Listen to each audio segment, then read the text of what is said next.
Welcome to Trading Nation. I'm Sara Eisen, joined now by one of Wall Street's biggest bulls, Tony Dwyer, is Chief Market Strategist at Canaccord Genuity. He has a $3,100 year-end price target on the S&P 500. Welcome, Tony. Good to see you.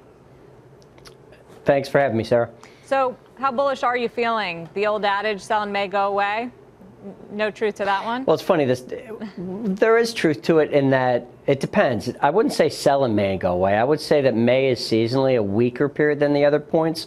But the adage sell in May means you should actually sell your securities because of what's going to happen in May through September. And when we looked underneath the surface in a non-recession environment, we found that you've never had a negative market going into May and then had a negative May through September. So we think it's more likely you're going to have an up May through September. It may not be the best part of the gain, but again, you should have a gain. The problem, though, with that thesis is we've had some pretty spectacular earnings over the last few weeks during this season, 20 to 25% earnings growth, 8 to 10% revenue growth, and yet the market doesn't seem to be embracing it in a very bullish way. Well, our whole thesis throughout this year, which we've talked a lot about on Fast Money and Halftime, has been that you had a ridiculous level of optimism in mid-January. There was far too much optimism, both not just in the economy, but in the marketplace. So in our view, Sarah, and actually history supports it, you're just working off that huge level of optimism. Ultimately, that was discounting some of the tax cut legislation in the first 3 weeks when you're up 7.5%. Ultimately, you do get corrections when you do get a peak in the rate of change of S&P earnings, but ultimately the market moves with the direction of earnings. That is definitely going to be positive for the foreseeable future, really. So where is sentiment right now? Has all the optimism shaken out? Are we peak pessimism yet?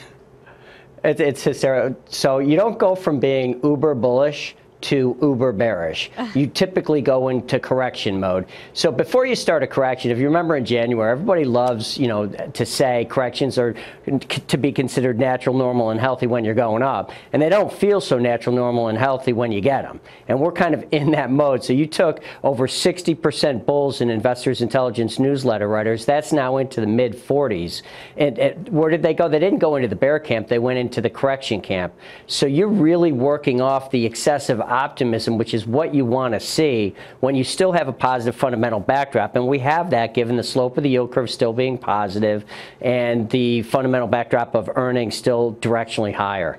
So what part of the market do you want to be in? A lot of people questioning whether those big cap tech stocks can continue to be the leaders. They have been for much of this bull market, but they have shown some signs of weakness. Well, it's funny because if you look back at some of the big cap tech stocks, they've had sharp double-digit declines in most years. That's what happens when you have a correction. By definition, it has to feel like something a lot more fundamental. So the areas that we like, Sarah, we call it the productivity trade. And by that, if you have corporate inflation, especially in labor, what's the only way you can offset higher inflation? It's got to be through higher productivity. Well, who funds productivity? That would be the financials and capital markets companies. How do you implement it? Well, that would be the industrial and automation companies. And what's behind that? That would be the technology companies, software, hardware, services. So those are the three areas in both of the last two cycles, which were very different kinds of cycles. One was a U.S. service-based cycle. The other one was a global manufacturing and mining cycle. In both of those cycles, financials, industrials, and information technology outperformed a year after you narrowed the 210 yield curve to where it currently is. We will see. Tony, thank you for sharing your bullish take here. Thank you, Sarah. Tony Dwyer of Canaccord Genuity. Thank you all for watching Trading Nation. I'm Sara Eisen. We'll see you next time.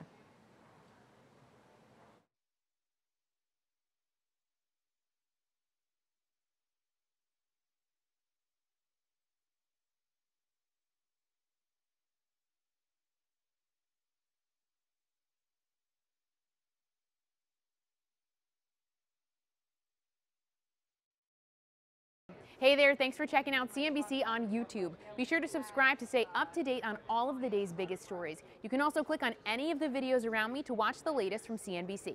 Thanks for watching.